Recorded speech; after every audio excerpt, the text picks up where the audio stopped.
Russia Ukraine যুদ্ধের জন্য নয়, বিগত সরকারের সীমাহীন দুর্নীতি, লুটপাট এবং ভুল নীতির কারণে মূল্যস্ফীতির কষা ঘাতে জনগণ, এমন পর্যবেক্ষণ অর্থনীতিবিদদের।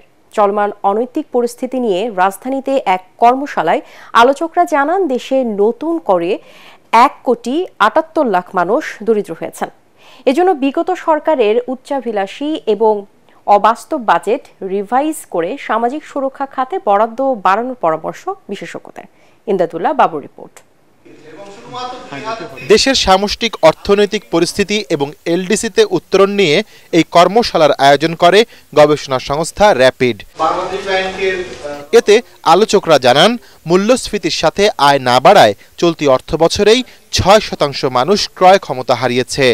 দরিদ্র, চরম দরিদ্র ও ঝুঁকিপূর্ণ 3 শ্রেণীতে নতুন করে যুক্ত হয়েছে প্রায় 2 কোটি মানুষ। গত 2 বছরে তাদের ক্রয় ক্ষমতা কমার কারণে সব মিলায়ে গরিব এবং ঝুঁকিপূর্ণ জনসংখ্যা 1,78,00,000 আগে যেটা ছিল সেটা চেয়ে বেড়ে গেছে। যদিও আন্তর্জাতিক কারণগুলোকে বা যেগুলোকে বলা হয় এক্সটার্নাল শকস, সেগুলোর কথা বলা হয়েছে। ইনফ্লেশনটা বেড়েছিল, এটা পুরোপুরি সরকারের পলিসি ম্যানেজমেন্ট, দুর্নীতি সবকিছু মিলে, বিশেষ করে অতিরিক্ত টাকা সরবরাহ করা হয়েছিল। এই মুহূর্তে আমাদের দরকার হচ্ছে ওই সোশ্যাল প্রোটেকশন সিস্টেমের স্কিমগুলো আছে, সেগুলোর অ্যালোকেশন আমরা ডাবল করতে পারি কিনা। অনুষ্ঠানে বিশ্লেষকরা বলেন, বিগত সরকার অর্থনৈতিক সমৃদ্ধি দেখাতে গিয়ে ফুলিয়ে ফাঁপিয়ে তথ্য পরিবেশন করেছিল। এতে দেশের সামগ্রিক অর্থনীতির বাস্তব চিত্র ফুটে ওঠেনি।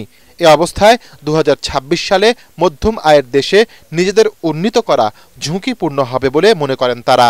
বৈষম্যহীন অর্থনীতি, তো সেখানে ইনইকুয়ালিটিকে যতটুকু কমানো যায় অবশ্যই আমরা সেটাকে চিন্তা করছি।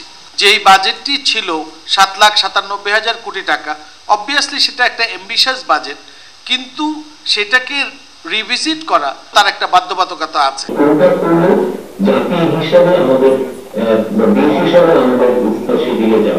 দেশের অভ্যন্তরীণ সম্পদ বাড়াতে করের আওতা সম্প্রসারণ এবং এনবিআরকে সম্পূর্ণ স্বয়ংক্রিয় পদ্ধতির অধীনে আনার পরামর্শ অর্থনীতিবিদদের।